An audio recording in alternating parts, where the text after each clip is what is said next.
Nós estamos dando início ao treinamento de Lean Six Sigma com formação de Yellow Belts. E esse curso de Yellow Belt ele está dividido em 2 módulos.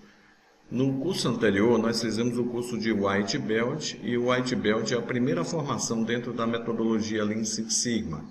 E funciona mais ou menos como a hierarquia das artes marciais, né? Você tem o faixa branca, faixa amarela, faixa verde, faixa preta.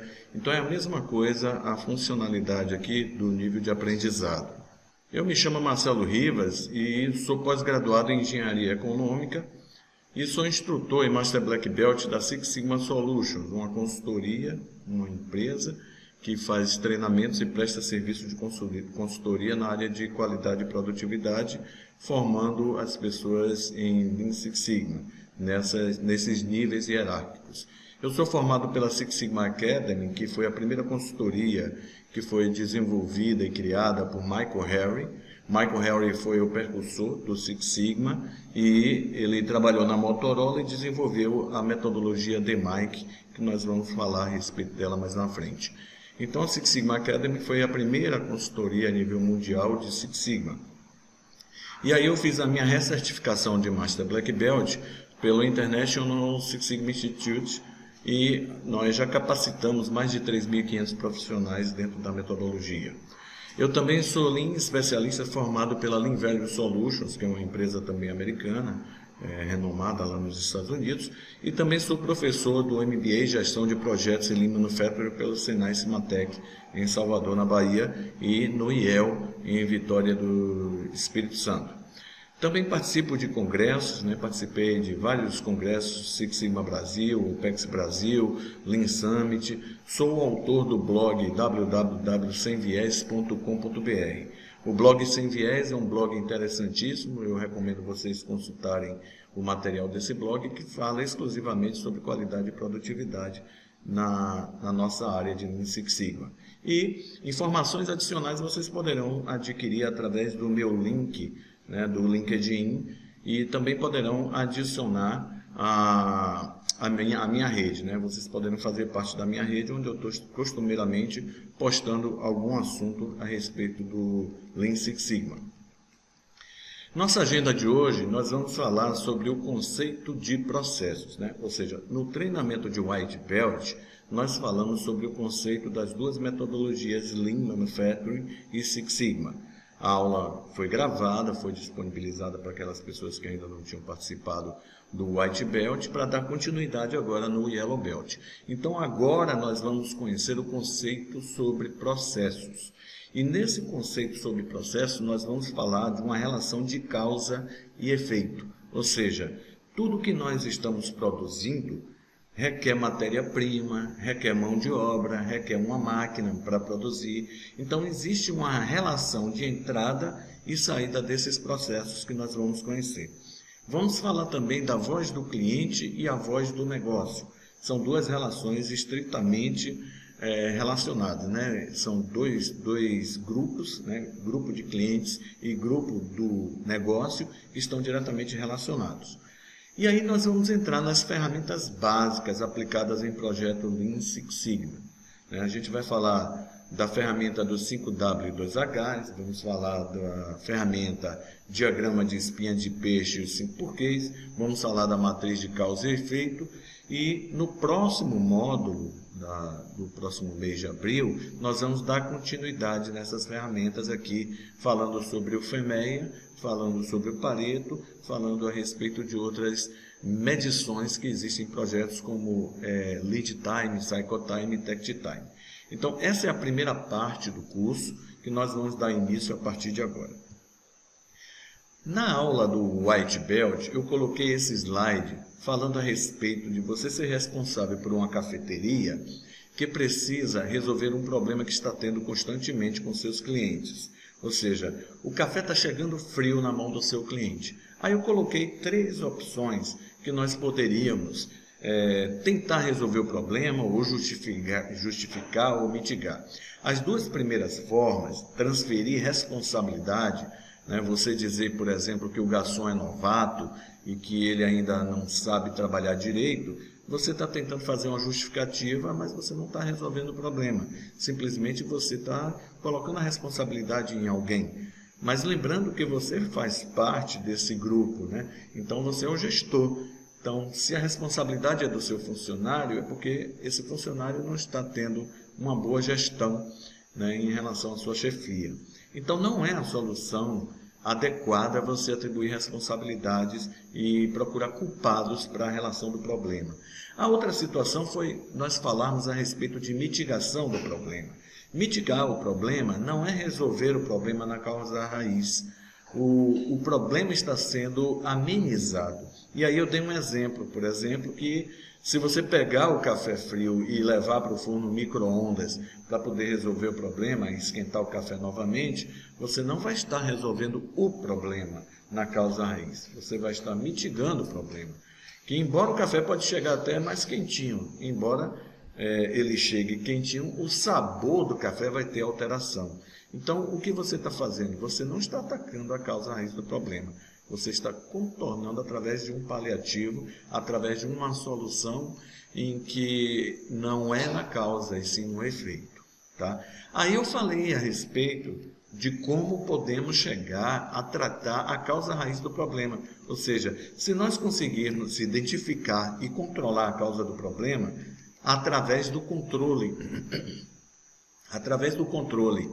das máquinas, através da implementação de métodos e procedimentos, né? Gestão visual faz muito isso, através de treinamento dos funcionários, através dos materiais, né, adequados para poder trabalhar no processo, nós vamos chegar nessa causa raiz. Aí existem algumas ferramentas que nós vamos trabalhar aqui nesse curso de Yellow Belt para conseguirmos entender como chegar na causa raiz do problema. Então, o nosso foco aqui é trabalhar na identificação e controle da causa do problema.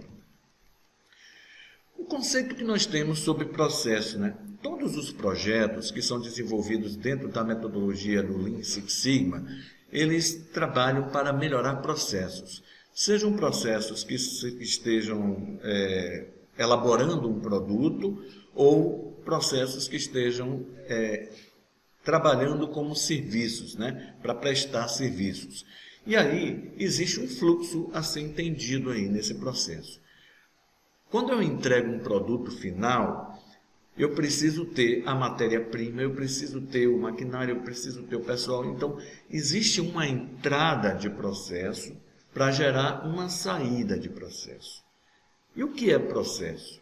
É uma sequência de acontecimentos que estão interligados através de etapas, né? A gente tem a etapa A, a etapa B, a etapa C, que interligam-se para gerar um produto final, uma saída final. Então, essas etapas, né? essas fases estão diretamente relacionadas entre si, onde cada uma dessas etapas consome diversos recursos para converter variáveis de entradas em um elemento final de saída.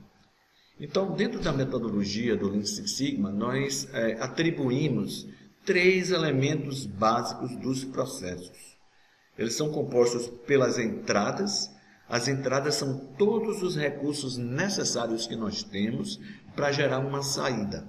No nosso exemplo do café, eu tenho aí o pó para café, a água para café, a cafeteira, eu tenho o filtro, eu tenho a xícara, eu tenho a colher, eu tenho a pessoa que faz o café, eu tenho um procedimento operacional para elaborar o café. Tudo isso são entradas.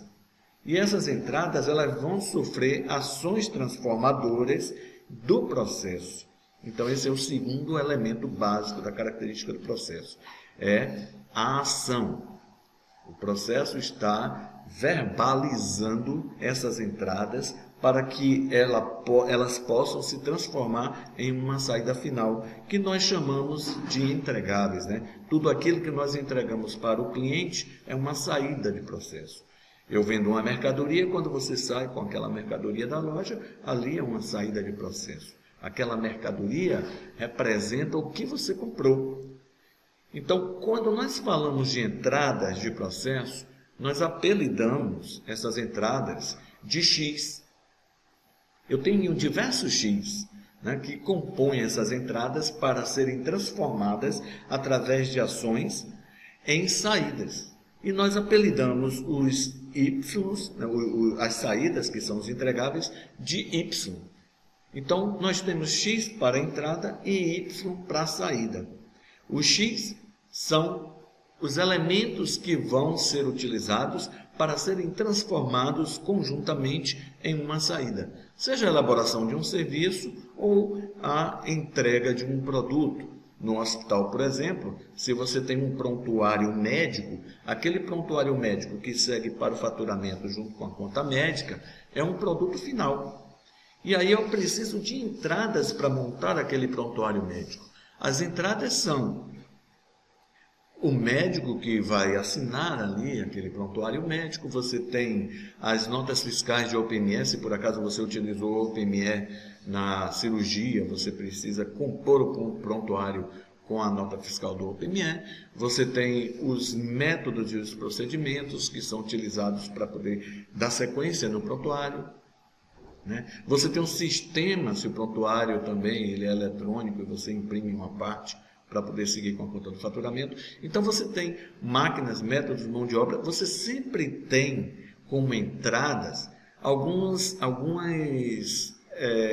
variáveis que vão ser classificadas em uma próxima ferramenta que a gente vai falar aqui, que é o diagrama de espinha de peixe. Então, lembre-se sempre que as entradas elas são apelidadas de X, que são os recursos que são utilizados para transformar em saída. E as saídas são os entregáveis, que são apelidados de Y. Então, vamos preparar esse café perfeito em forma de processo para o cliente da sua cafeteria.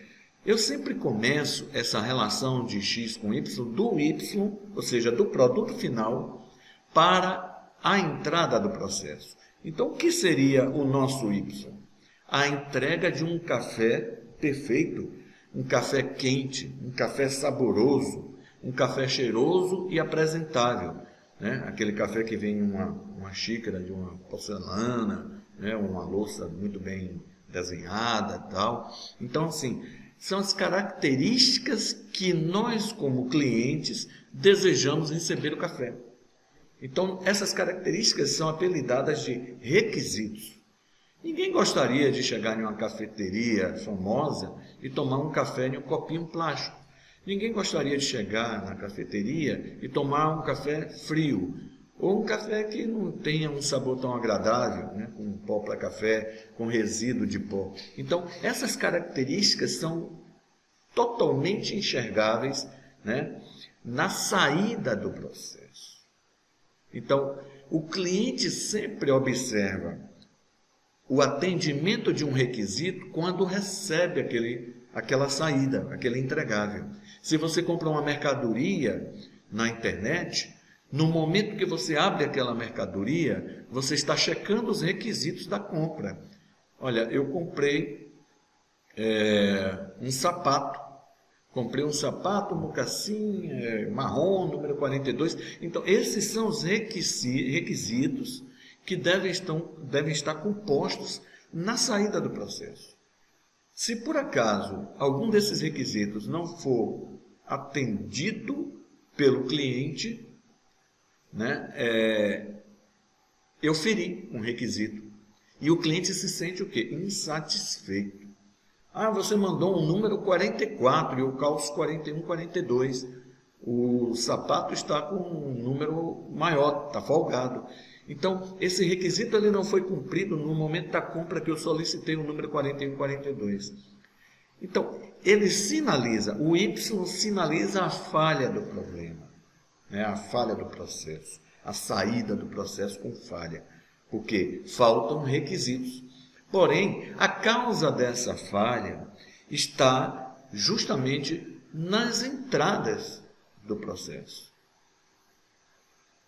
E aí, no momento da separação lá dos pares de sapato, será que existiam procedimentos a serem seguidos? Os sapatos são separados por números? Como são armazenados os sapatos lá no galpão da distribuição? Será que as pessoas são treinadas? Será que existe gestão visual lá para você verificar os números dos pares? Então, existem entradas, variáveis do processo que precisam ser controladas para que eu atenda ao requisito final desse processo e atenda perfeitamente o cliente. Então, no nosso caso, o café ele deve sair quente, saboroso, cheiroso e apresentável. E quais são as etapas desse processo? As ações que vão fazer com que eu tenha um café entregue para o cliente perfeitamente.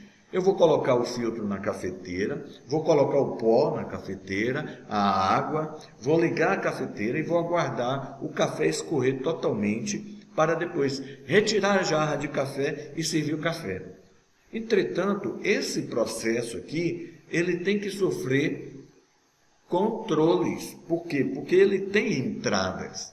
Por exemplo, no momento que eu coloco o filtro na cafeteira, eu tenho que colocar um filtro sem furo ou rasgo, para que não passe o pó do café para o café pronto. No momento que eu coloco o pó na cafeteira, eu tenho que ter um pó de qualidade para o café. E normalmente nós escolhemos uma marca para que não haja variabilidade no sabor final desse café. Então você escolhe uma marca de qualidade que esteja com a validade dentro do prazo, isso é bastante importante, e essa marca de qualidade vai ter um selo da ABIC, né, aquele selo dizendo que o café é puro, né, o pó do café é validado perfeitamente. No momento que eu coloco a água na cafeteira, essa água tem que ser filtrada ou então uma água mineral, né? Eu ligo a cafeteira, ela deve estar funcionando perfeitamente. Aguardo o café escorrer, retiro a jarra e sirvo o café em uma xícara de uma louça lavada ou uma colher de metal também lavada. Então, essas entradas que vão sofrer transformações das suas respectivas ações vão gerar um produto final que é um café atendendo os requisitos do cliente. Se por acaso eu tiver qualquer falha nessas entradas do processo, consequentemente, a saída do processo vai ferir o requisito do cliente. Então, eu tenho que controlar o X para entregar Y perfeitos. Esse é o sentido da metodologia. Então, para que eu faça isso, eu preciso controlar essas entradas. E aí, o produto final, eu não preciso controlar o Y, a saída do processo. Eu não preciso checar a temperatura do café. Eu não preciso checar se o café vai sair cheiroso ou não, porque eu tenho a certeza que seguindo esses requisitos de ações e de entradas de processo, eu vou entregar um café perfeitamente de acordo com o que o cliente deseja.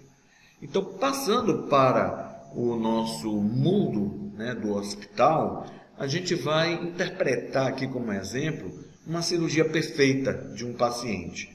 Ora, o que é que o cliente, o paciente deseja como o Y?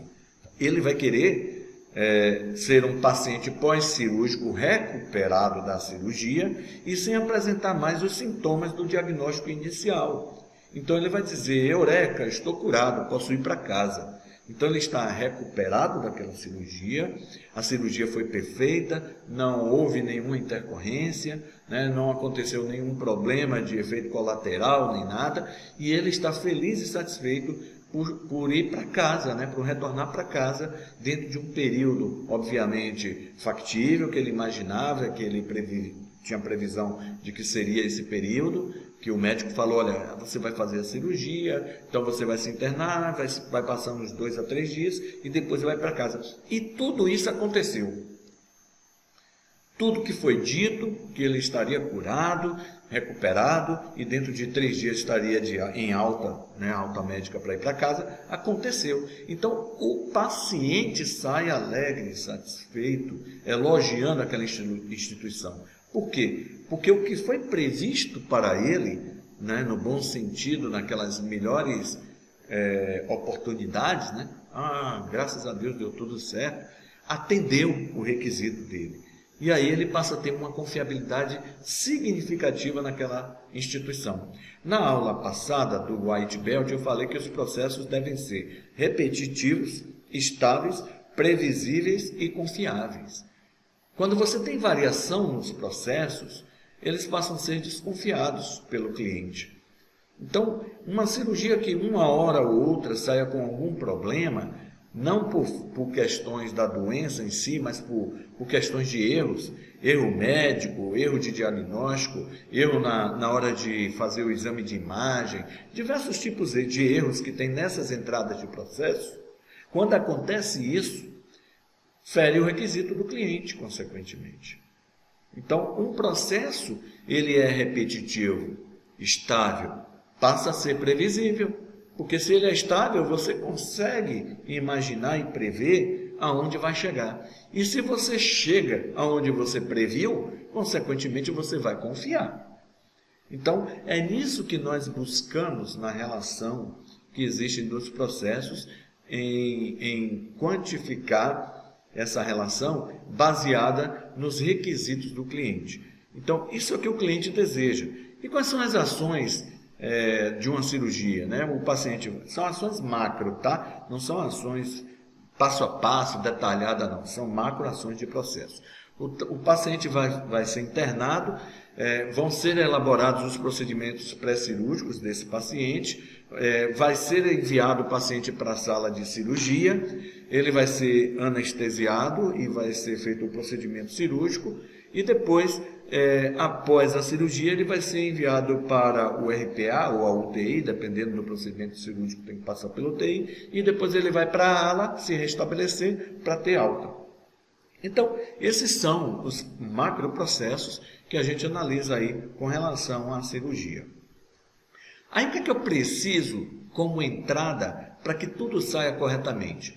Primeiro, eu preciso de autorização ou regulação corretamente dentro do prazo estabelecido sem falhas.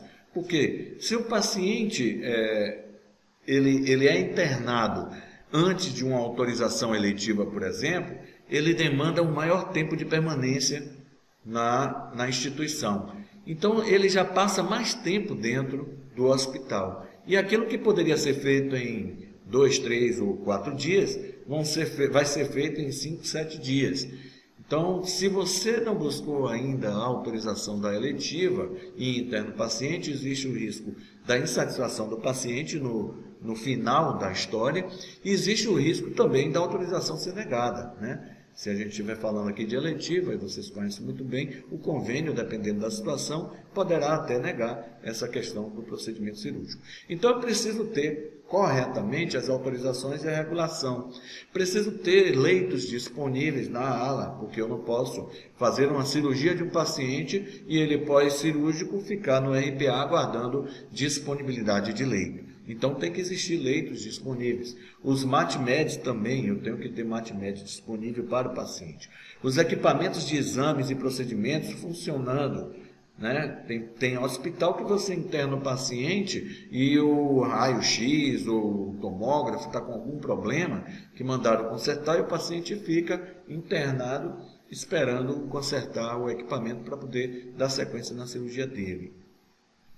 O instrumental esterilizado, a técnica cirúrgica empregada corretamente. Então, todas essas entradas que nós estamos falando aqui, elas vão se converger dentro das ações desse processo para virar um produto final.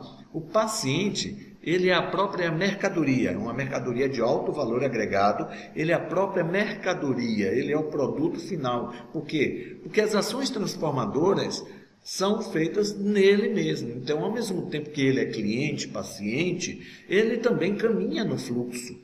Então, embora ele seja considerado o cliente ou o paciente como cliente, ele também se manifesta. Então, é uma mercadoria de alto valor agregado. Por quê? Porque qualquer coisa que dá errado, ele vai falar. Uma caixa que fica parada no fluxo do processo, ela não se manifesta dizendo: ei, eu estou parado aqui, me empurra aqui para a esteira que eu saí da esteira. A caixa não vai fazer isso. O paciente sim vai reclamar. Então, o fluxo do paciente faz parte de uma análise em que a saída do processo é o próprio produto final que é o cliente, né? O paciente. E eu preciso ter essas ações transformadoras com entradas X perfeitamente controláveis, para que tudo dê certo na saída desse processo. Observe que sempre haverá uma relação de causa e efeito nos processos. onde a saída, que é o Y, vai depender dessas entradas que são X. Então, essa é uma relação de causa e efeito que é muito conhecida dentro do Lean Six Sigma. Nós estamos falando que a saída, que é o Y, né, o produto final ou a entrega de um serviço, é uma variável que sinaliza o problema. Aquela história do sapato que eu falei. No momento que o cliente abre a mercadoria, a embalagem da mercadoria, ele toma um susto. Nossa, não foi isso que eu pedi. Então, a variável de saída sinaliza o problema que vem de onde? Das entradas do processo. Houve um erro de separação, um erro de procedimento, de método lá no início, na hora de embalar aquele sapato. Então, consequentemente, a falha, a causa raiz do problema vai estar na entrada do processo. A saída também, ela é dependente e sintomática. Ela é dependente da entrada e ela é sintomática porque qualquer falha na entrada, o sintoma é sentido na saída. E nós podemos monitorar apenas a saída. Nós não encontramos a causa do problema na saída. Nós mitigamos, nós colocamos culpa em cima do outro, né? É aquilo tudo que nós vimos no início da aula. Então, a saída ela só serve para monitorar, para ser monitorada. E aí, o que é que eu preciso? Eu preciso de controle das entradas do processo. A variável de entrada é a causadora do problema e ela afeta a saída do processo. A variável de entrada ela é independente de outras entradas. Então, não existe somente uma entrada. Existem diversas entradas de processos, diversos X, diversas variáveis de entrada, que se juntam através de uma ação transformadora do processo para entregar uma saída. Então, essas entradas, elas são independentes entre si. O Y depende da entrada do X, mas um X não depende de outro X. O café saboroso depende da quantidade de água que você põe. O café saboroso depende da quantidade de pó que você põe. Mas o pó não depende da água e nem tampouco a água depende do pó. 2x não se falam. Eles interagem de uma forma dentro da ação transformadora para gerar um produto final. Mas um não é dependente do outro. Então, o que nós estamos vendo aqui é uma relação de causa e efeito, denotado estatisticamente através de uma função. Y está em função de x. Essa formulazinha, ela é tradicional dentro do Lean Six Sigma. E o que é que ela quer dizer? Y está em função de x. Que existe uma dependência do y para com o x. Só que não é apenas um x, são diversos x que vão ser transformados em uma saída de processo. Então, essa fórmula que vocês estão vendo aí na tela é uma fórmula bastante conhecida dentro do Lean Six Sigma. Y está em função de x. A relação de causa e efeito está diretamente associada ao que a empresa poderá fazer para atender à necessidade do cliente. Se o Y é o que o cliente necessita e o X é o que a empresa precisa, né, para produzir, existe essa relação de necessidade e fazer. Quem necessita é sempre o cliente e quem faz é sempre a empresa para atender o requisito do cliente. Então, nós temos, considerando uma necessidade do cliente, a saída do processo com os requisitos, nós temos aí a voz do cliente. A voz do cliente são todos os requisitos que o cliente manifesta para ser atendido. Então, sempre nós estamos analisando a voz do cliente baseada em 3 pilares. O cliente sempre quer melhor qualidade de um produto ou serviço. O cliente sempre quer que esse produto ou serviço seja entregue no menor tempo, né, o lead time bastante reduzido. E o cliente sempre quer preço justo. Se você falar o que é preço justo não são preços baixos.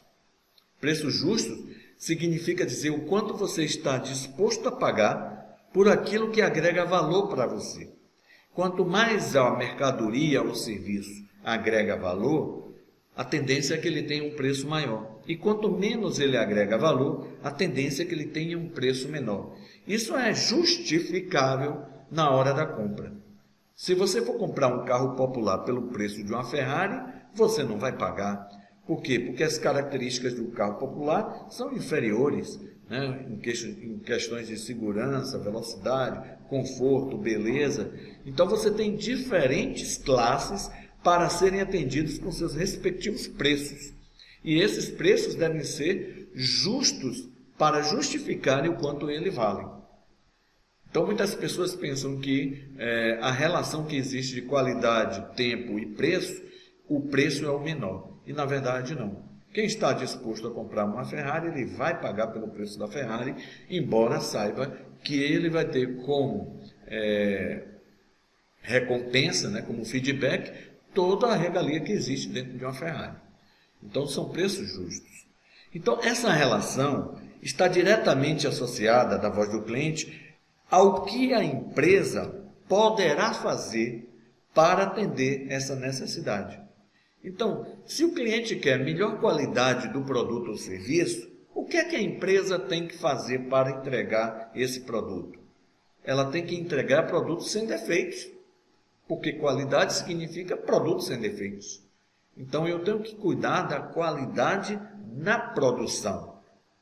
E esse é outro ponto que a gente chama atenção, porque a qualidade ela não é tratada na inspeção final. Quando você trata a qualidade na inspeção final, o produto já está elaborado. Mesmo que não siga para o cliente, ou ele vai ser reprocessado, porque tem um defeito, ou ele vai ser descartado, ele vai ser sucateado, não vai ser mais aproveitado. Então, quando nós falamos de entregar produtos e serviços sem defeitos, eu preciso ter na produção um controle de qualidade, ou seja, no processo fabril, para que eu detecte antecipadamente, antes do produto se tornar um produto final, eu detecte a falha no processo e faça o controle, né, o conserto dessa falha. Então, se o cliente quer melhor qualidade do produto ou serviço, eu tenho que entregar produto ou serviço sem defeito. Se o cliente quer menor tempo de entrega, menor lead time, ou seja, lead time é uma palavra entre medição desse tempo do pedido de um cliente até a entrega da mercadoria. O cliente fez um pedido, eu entreguei a mercadoria. Esse tempo entre o pedido e a entrega da mercadoria é chamado de lead time. Então, se o cliente quer menor tempo de entrega no lead time, eu tenho que reduzir tempos de ciclo de produção. E aí entra a primeira parte do nosso curso, que fala do White Belt, sobre os desperdícios do Lean Manufacturing. E lá nós temos alguns desperdícios, como a espera, como a movimentação desnecessária, o transporte desnecessário. Ou seja, você fica para lá e para cá no teu fluxo, você está aumentando o teu tempo de ciclo. Você fica esperando uma etapa do processo ser concluída para fazer a sua, você está aumentando o teu tempo de ciclo. Então, quanto mais você aumenta o teu tempo de ciclo, maior será o lead time, ou seja, o tempo que o cliente vai esperar aquele produto ou serviço ser concluído, né? A mercadoria chegar, o produto ser concluído. E se o cliente quer preço justo, o que é que eu tenho que fazer na minha produção? É eliminar desperdícios e reduzir custos. Porque senão, aquele produto que tem um preço de mercado lá competitivo, se meus custos forem superiores, eu não vou concorrer nesse mercado. Eu não posso participar dessa concorrência. Por quê? Porque meus custos são tão altos na produção que essa gordura que eu tenho do lucro, ela vai ser minimizada e, consequentemente, às vezes ela é negativada. Ou seja, eu entro no prejuízo para vender ao custo do mercado, ao preço de venda do concorrente do mercado. Então, você trabalha no vermelho para poder ganhar market share. Você trabalha no vermelho para poder conquistar clientes. Então, eu tenho que trabalhar a redução dos custos para ser competitivo e também ter o lucro da empresa e ela sobreviver. Então, existe uma relação aí de necessidade e fazer. O que o cliente necessita é a voz do cliente. E o que eu preciso fazer para atender a necessidade do cliente é a voz do negócio. É todo o meu processo fabril, é todo o meu processo de tratamento do paciente. Tudo aquilo que nós estamos executando internamente para atender essa necessidade do cliente. Então, o VOC, que é voz do cliente, vem do inglês Voice of Customers. E VOB vem, que é voz do negócio, né? Vem de Voice of Business. Então, a voz do negócio é a preparação, é a produção para produzir aquilo que o cliente deseja, de acordo com os requisitos que ele espera. E aí fica essa relação, VOC pede de VOB, VOB entrega para VOC, tá? Uma relação de necessidade e ação. Então aqui, né, respondendo no chat, né, para a gente ser rápido, quais são os requisitos que você exigiria de uma pizzaria para fazer a entrega de uma pizza grande para você? Então, se nós formos observar aqui, do ponto de vista de qualidade, né, você gostaria de ter uma pizza de que maneira? Poderiam responder aí no chat, vocês? Podem falar? Você está indo na melhor pizzaria e você espera que a pizza saia de que maneira? Quente, perfeito, Natália, Eve Antonello também. Mais algum outro requisito que você espera? Que ela seja rápida, né? Que seja feita rápida, saborosa, né? Quentinha, né? Já dividida, né? Perfeito. Então, esses são os requisitos. Apresentada, né? Bem apresentada, muito queijo, né? Borda recheada, aquele negócio todo que a gente sabe, né? Saborosa, com sabores. Então, esses são os requisitos. E observe que esses requisitos, eles estão divididos, obviamente, né? Alguém deve ter falado algo em relação a preço justo, né? Porque você chegar em uma pizzaria para comprar uma pizza ou comer uma pizza, uma pizzaria que não tem tanta fama assim no preço de uma pizzaria, né, de uma rede ou alguma pizzaria muito reconhecida, né, aí você compra o preço de uma pizza grande, que é o preço da família de uma pizzaria conhecida. Então o preço também faz parte disso. Então, observe que para fazer uma pizza quentinha, eu tenho que ter, né, nesse critério de controle da voz do negócio, um Poka-Yoke, um dispositivo, ou então uma gestão visual que sinalize a pizza saindo do forno a lenha e estando disponível ali no balcão para ser entregue de imediatamente para o cliente e não fique fria. Para que eu tenha uma pizza saborosa, com borda recheada, botar aí muito queijo, o queijo tem que ter qualidade, aí você escolhe justamente uma marca de queijo, né? Você não varia na marca de queijo, você sempre compra aquela marca, você sempre compra aquele presunto. Então, você padroniza a tua produção. Muitas vezes a gente fala assim, quando a gente vai para viajar, né, tá num hotel hospedado, vai tomar um café da manhã, aí aquele suco de laranja é um de caixinha, aqueles sucos com suco de caixa, né? Aí, o que acontece?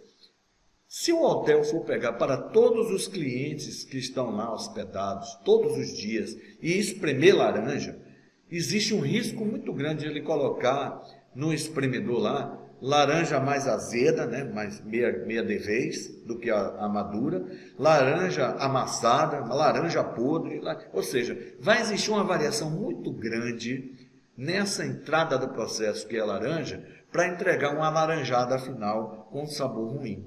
Aí eles padronizam a entrada, ou seja, compram um tipo de suco de caixa de uma determinada marca que se pareça ao máximo com o sabor de uma laranja. Aí já vem conecta, aí já vem essas características para poder se aproximar ao máximo do sabor da laranja. Então, isso é uma padronização na entrada do processo. Então, se você chega na pizzaria, ela tem que ter a mesma marca do queijo, a mesma marca da farinha, né, que vai produzir a pizza, tá? E não vai variar. Então, essa é uma característica para a voz do negócio entregar um resultado final para que o cliente não se sinta com os requisitos feridos. Olha, eu gosto sempre de vir para essa pizzaria porque a massa é fininha, saborosa. Então pode ter certeza que existe um tipo só de massa.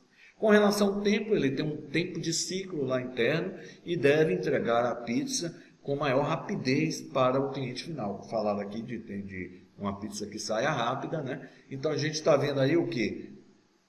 A partir do pedido feito pelo garçom, não é recomendável que ele saia fazendo os demais pedidos e depois entregue ao pizzaiolo pedidos em lote, porque lote é prejudicial ao processo.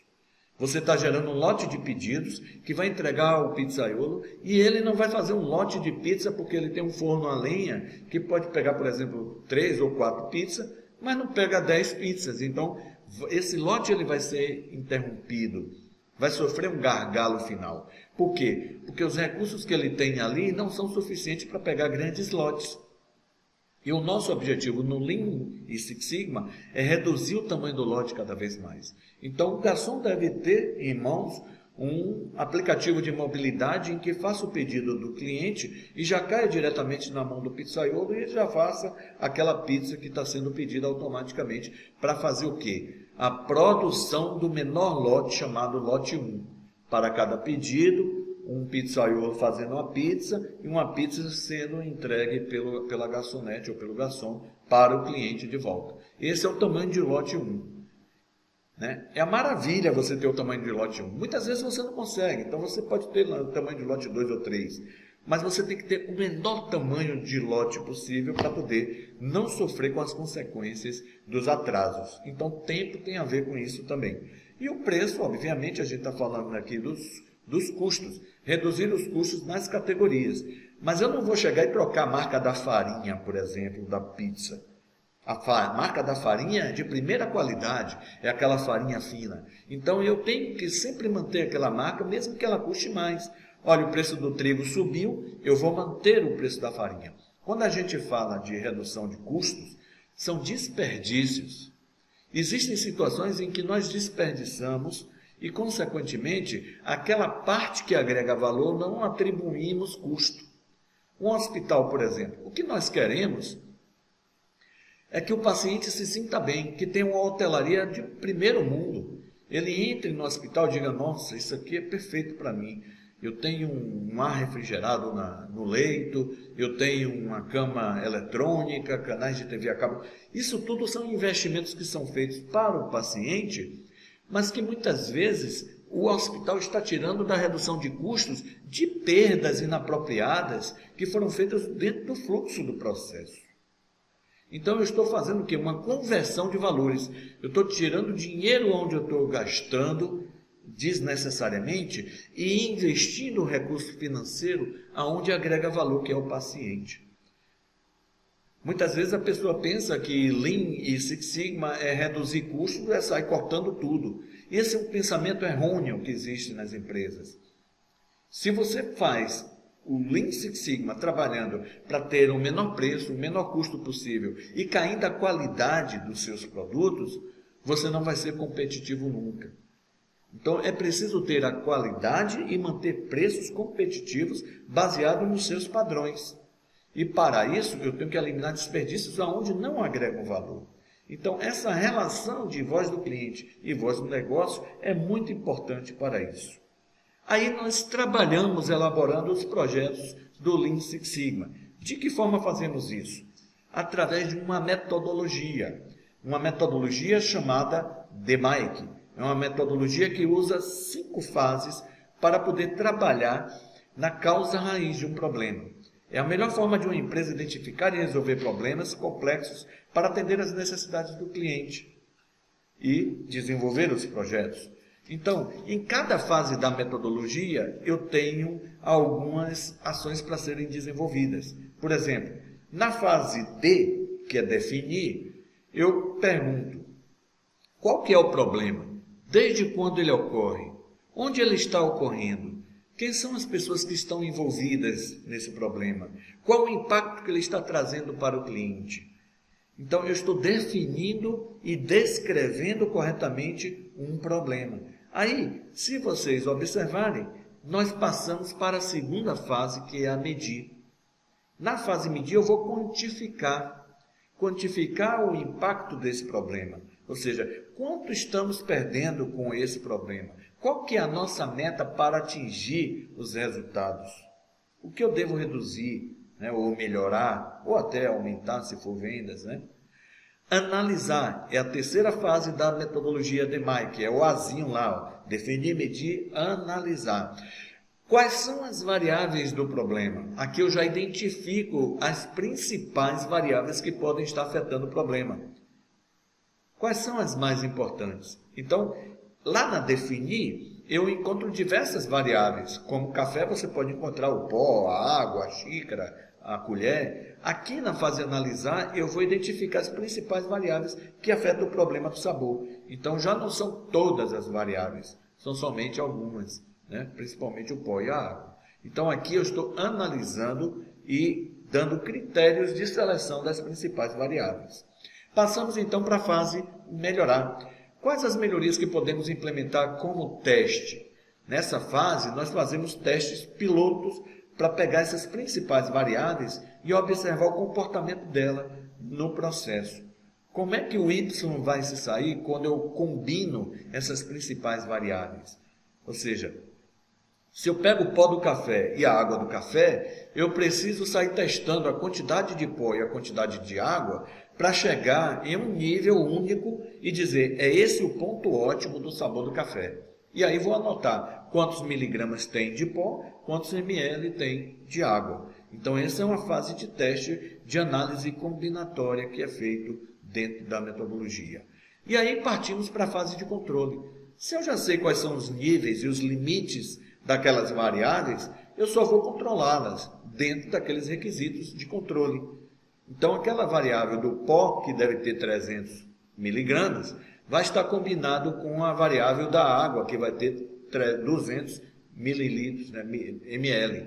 Então, eu vou controlar, sempre eu vou ter 300 miligramas de pó, 200 ml de água, através de um medidor, através de procedimento e tudo mais, para que o sabor do café final saia conforme o cliente quer, sem alterações.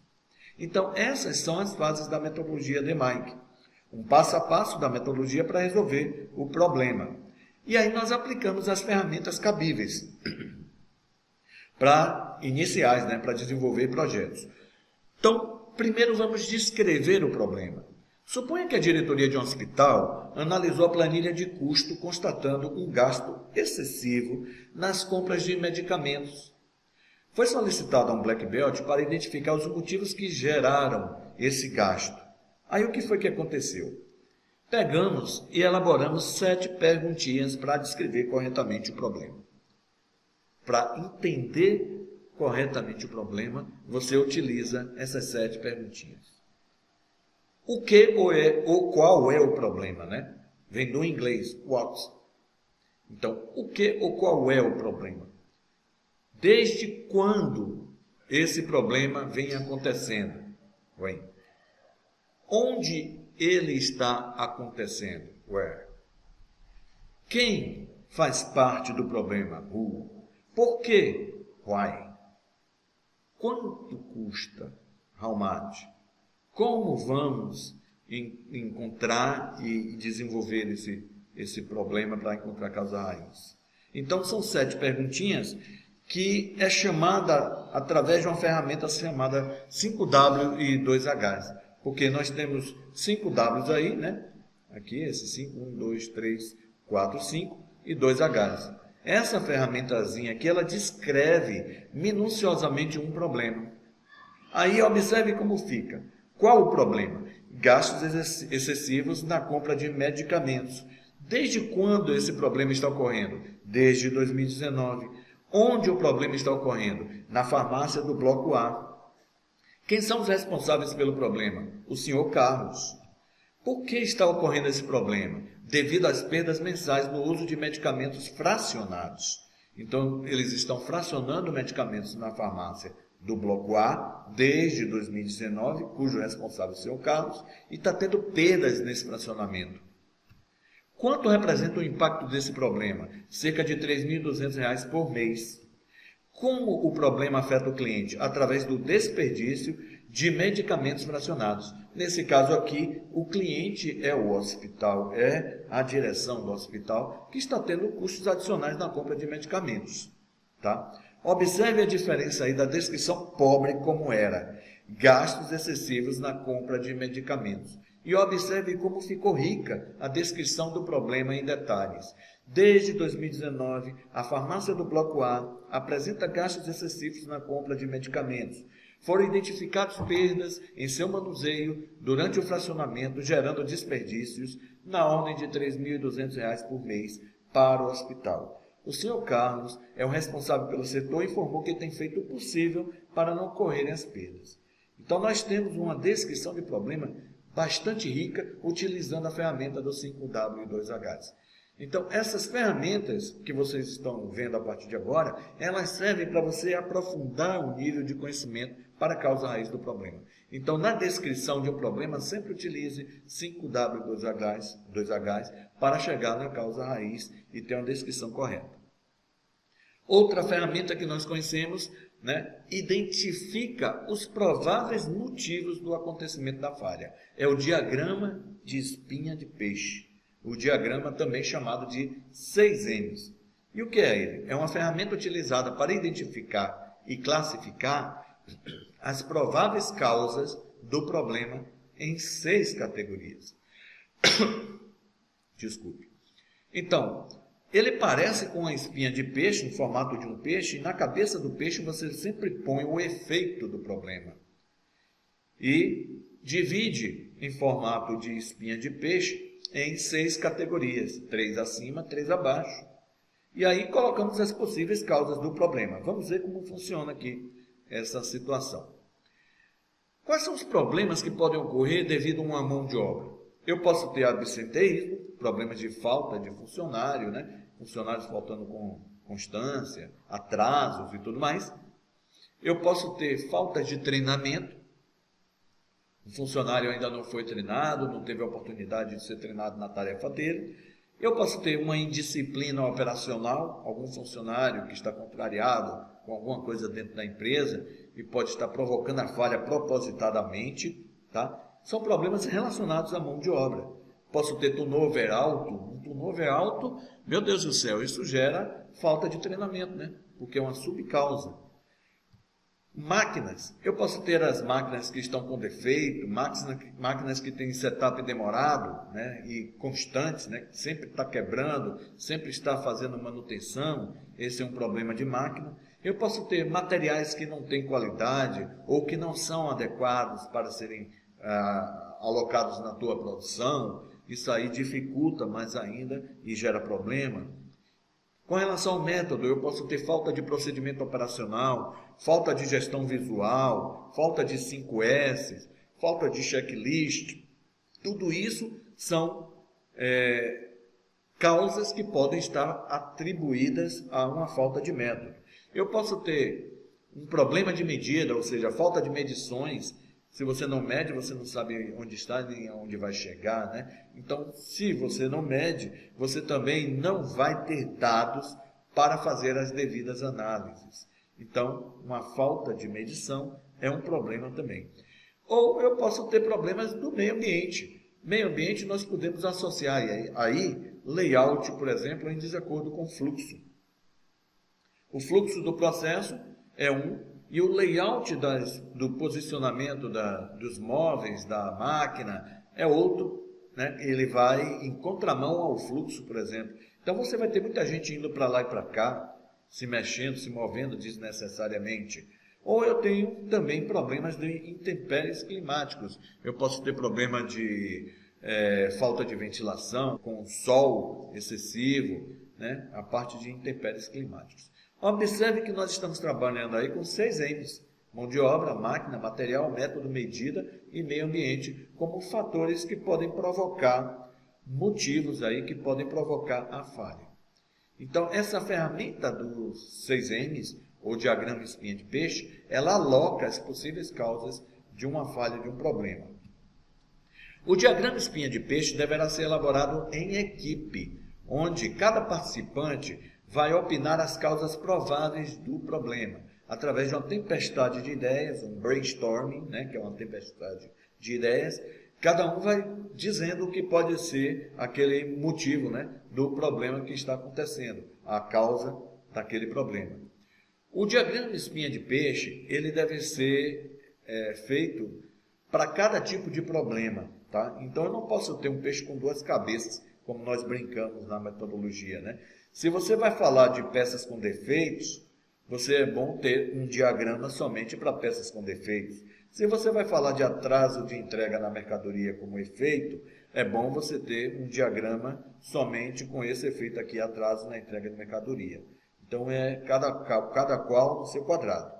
Uma provável causa poderá ser influenciada por outra causa. Então, é provável que você tenha um motivo descendente de um outro motivo de causa correspondente aí no diagrama. Por exemplo, o exemplo das perdas com medicamentos fracionados, iniciando com um brainstorming em equipe. Por exemplo, alguém disse: Marta é novata e ainda não adquiriu a prática de efetuar o fracionamento da medicação, e aí estamos tendo perdas. O outro disse: as embalagens fracionáveis às vezes vêm com problema, elas vêm violadas, né? Vêm abertas. O outro aí disse: a temperatura interna da geladeira dos fracionáveis líquido, né, sob refrigeração, nem sempre é ideal. Então, eu estou tendo uma alta temperatura interna na geladeira e eu estou tendo problema de manutenção de medicamentos fracionáveis líquidos sob refrigeração. O outro aí disse: não existe um checklist determinando um passo a passo para o fracionamento dos medicamentos. O outro aí disse: não estão utilizando as medidas corretas para o fracionamento líquido. E o outro disse: a bancada onde nós fazemos o fracionamento, ela pega sol à tarde e pode prejudicar o fracionamento. Então, a tempestade de ideias sai de cada uma das pessoas que estão na equipe, dizendo os prováveis motivos que estão gerando aquele problema. Aí você põe isso dentro de um diagrama de espinha de peixe, onde o efeito é a cabeça do peixe, perdas de medicamentos fracionados. E os motivos estão alocados em cada uma das categorias.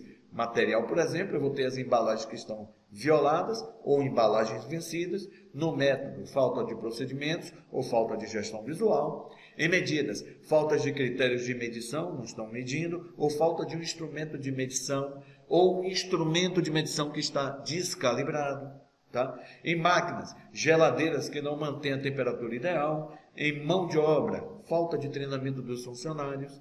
Em meio ambiente, imóveis em local ruim. Observe que cada causa está alocada em suas categorias respectivas dos M's.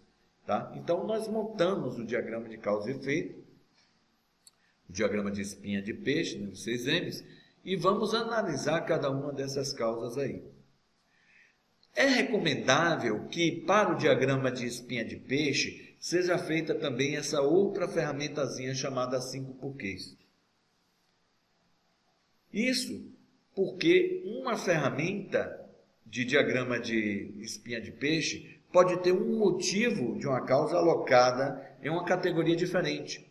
Uma mão de obra que eu aloquei como problema pode não ser um problema da mão de obra, pode ser um problema de falta de método e a mão de obra faz sem conhecer o método. E aí eu culpo a mão de obra por fazer errado, quando na verdade eu não tenho método. Então, essa ferramenta 5 porquê é utilizada para buscar um nível de detalhamento maior do problema para encontrarmos a causa raiz. Por exemplo, observe o seguinte: estamos produzindo peças com defeito. Por quê?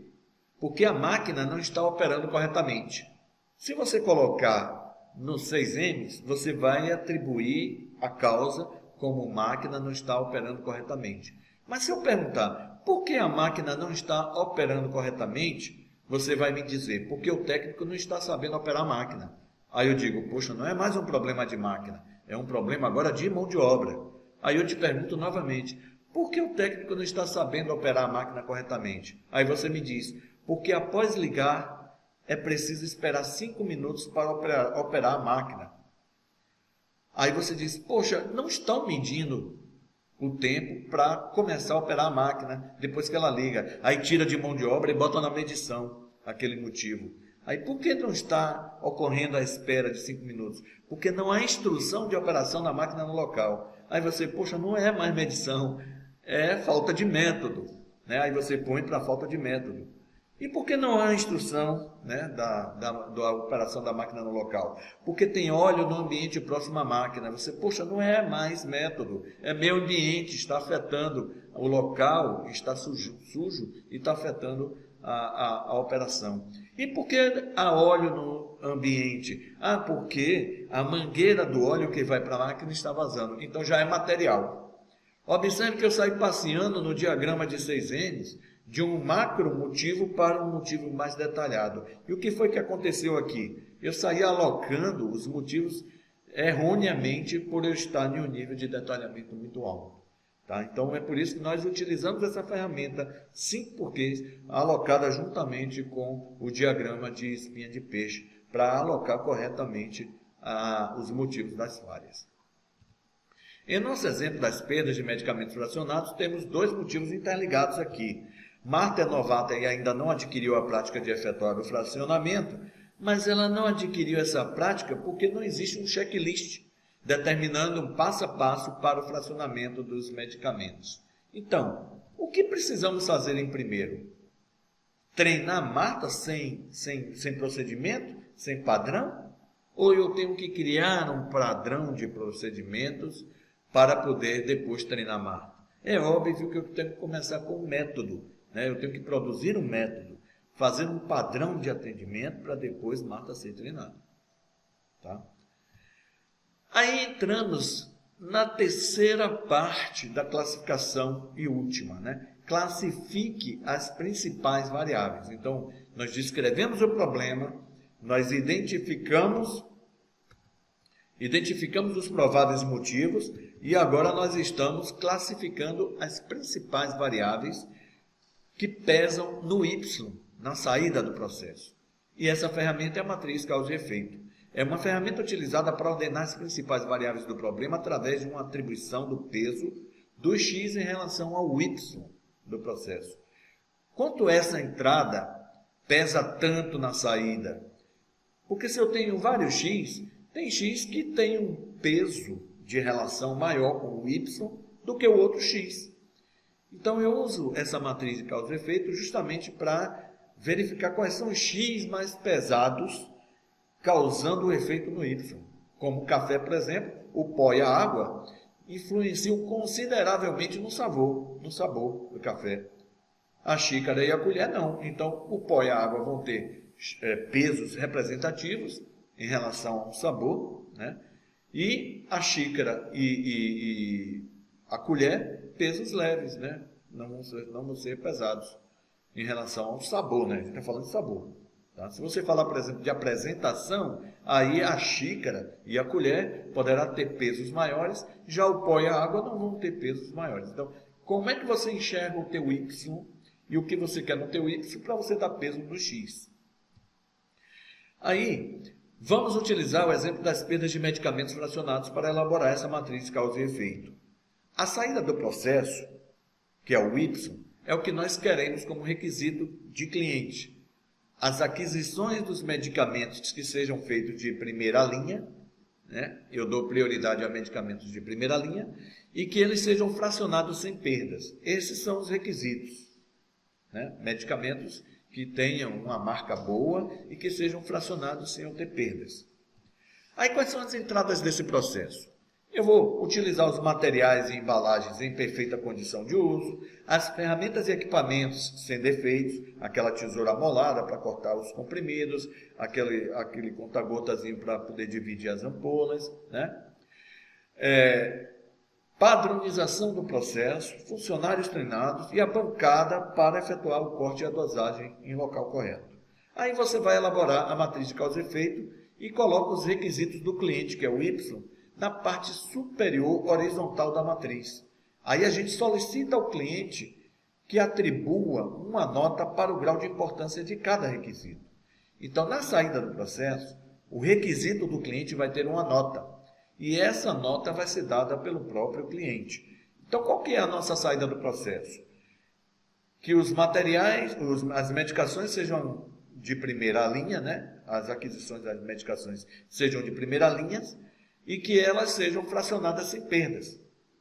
Esses são os dois requisitos que nós vimos lá no Y, na saída do processo. Aí o cliente foi atribuir a nota. Ele se preocupa muito mais com relação aos medicamentos não serem perdidos na hora do fracionamento. E aí ele deu uma nota 9, uma nota alta. E disse o seguinte, olha, mesmo que a aquisição do medicamento possa vir de uma segunda linha, se as embalagens não estiverem sendo violadas, né, não estiverem abertas, não tem problema. Eu dou prioridade de primeira linha porque as marcas de primeira linha, as embalagens não abrem, mas tem alguns outros de segunda linha que também não abrem, não violam. Então eu vou dar uma nota menor aqui, 7. Então essa nota foi atribuída pelo cliente. Aí o que acontece? O próximo passo é, na parte vertical da matriz, informe todas as entradas do processo. E aí o que foi que a gente fez?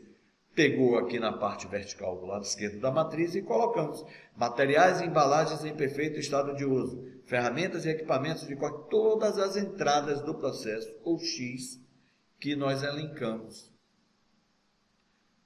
Aí, o terceiro passo que nós vamos fazer, através da equipe do projeto, é atribuir um peso para cada X em relação a cada Y, utilizando uma tabela de peso para atribuir essa relação. Então, eu posso colocar uma atribuição, qual o peso do X em relação ao Y do processo? Eu posso ter uma relação nula, boto um peso baixo, 1, uma nula fraca, um peso 3, uma fraca moderada, um peso 5, moderada forte 7, extremamente forte, um peso 9. Aí o que é que eu vou fazer na matriz? Vou atribuir esses pesos. Então, para cada X, por exemplo, eu tenho materiais e embalagens em perfeito estado de uso, eu vou dar um peso para, em relação à aquisição de medicamentos de primeira linha, e em relação ao fracionamento das perdas, dos medicamentos sem perdas. Então, se os materiais e embalagens estiverem em perfeito estado de uso, eles vieram de aquisições aqui de primeira linha e eu fui dado um 7. Da mesma forma, o fracionamento, né, ele não vai ter perdas. Então, foi dado um 7 aqui também. Ferramentas e equipamentos de corte de dosagem. Em relação a material de primeira linha, né, medicamento de primeira linha, não tem tanta importância quanto a parte do fracionamento. Por quê? Porque na hora que eu vou cortar o medicamento, eu posso ter uma tesoura cega, por exemplo, e o fracionamento esfarelar o comprimido. Então, o peso é maior aqui do que em aquisição de medicamentos de primeira linha. O processo padronizado, eu dei um 7 aqui na aquisição de medicamentos de primeira linha, mas dei um 9 em fracionamento sem perdas. Ou seja, cada X, cada linha dessa que é um X, eu vou cruzar com cada coluna do Y, dando a relação do peso correspondente do X com o Y. Aí faço todas essas relações aqui e depois eu vou utilizar a matriz calculando cada Y com cada X e somando os seus resultados. Então, por exemplo, eu tenho o primeiro X que foi materiais e embalagens em perfeito estado de uso. Existia um peso chamado na aquisição de 7, na aquisição de medicamentos de primeira linha. Aí eu multiplico pela nota que o cliente deu, 7 vezes 7. O outro peso foi dado no fracionamento sem perdas, foi um 7. Multiplico pela nota que o cliente deu, 9 vezes 7. E somo as duas multiplicações.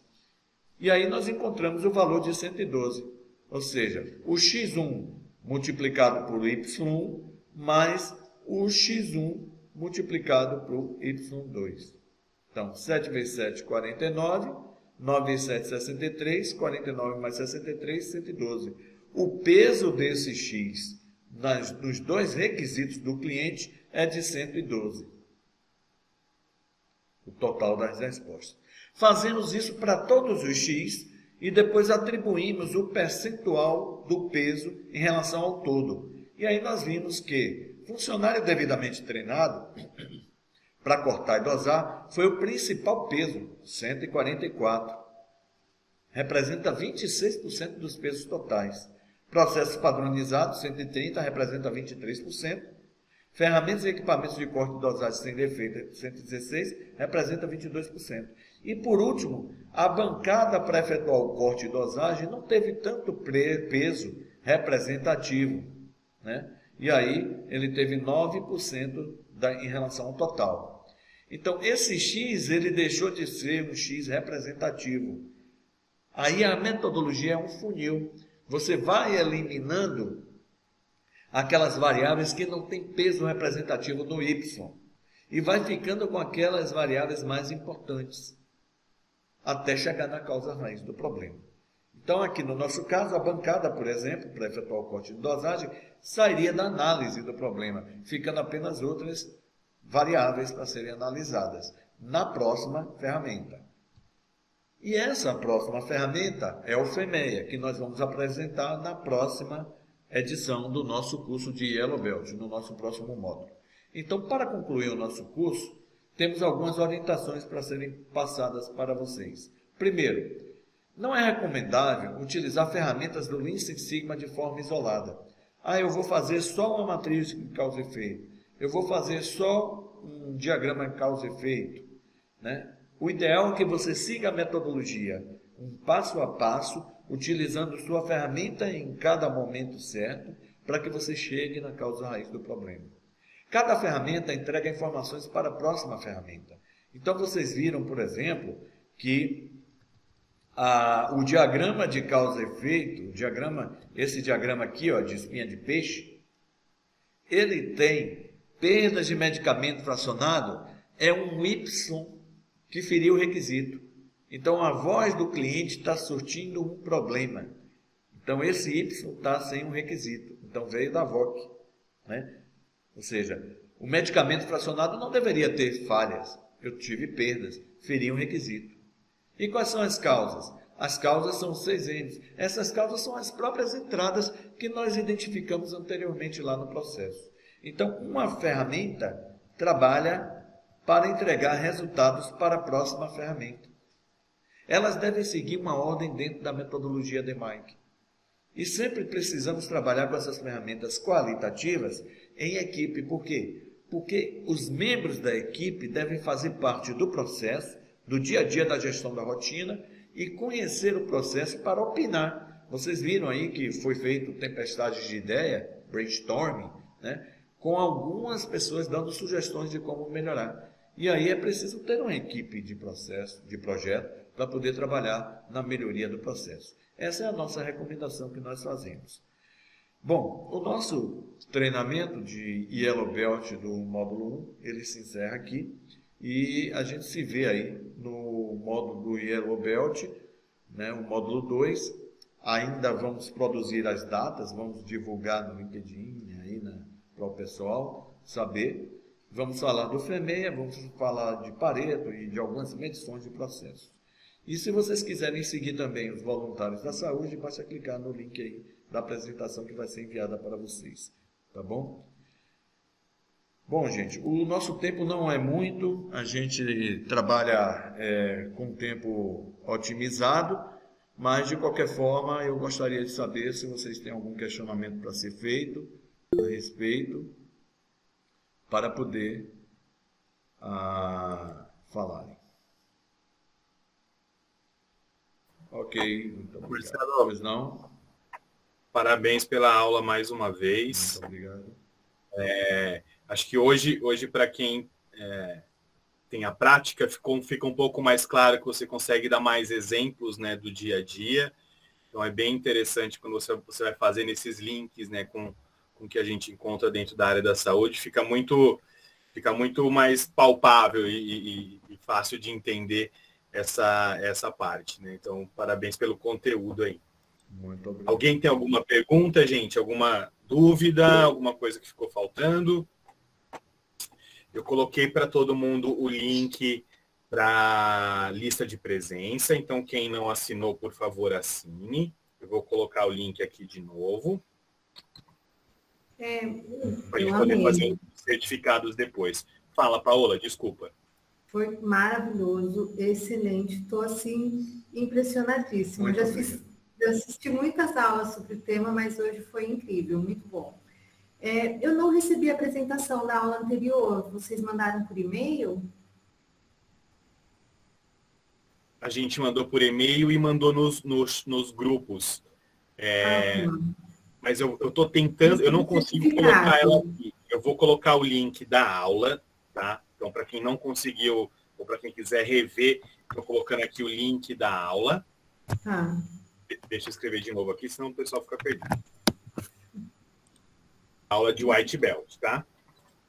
Depois o Marcelo vai disponibilizar para a gente a gravação dessa aula aqui e a gente manda o link para todo mundo também. Eu tô aqui com o PDF da aula do White Belt, que a gente já compartilhou. Eu não consigo mandar ele pelo chat aqui. Então eu vou pedir, se alguém quiser, me manda o e-mail, coloca o e-mail aqui no chat que eu mando para vocês, tá bom? Ótimo. Só para garantir. Então, o Roger, em qual grupo? Esse que é o problema, porque a gente tem tantos grupos de WhatsApp que eu não sei em qual colocar aí para não ficar muito poluído ali também para todo mundo, tá? Melhor me manda o seu e-mail aqui que eu mesmo mando por e-mail para todo mundo, gente, não tem problema. Mais alguém?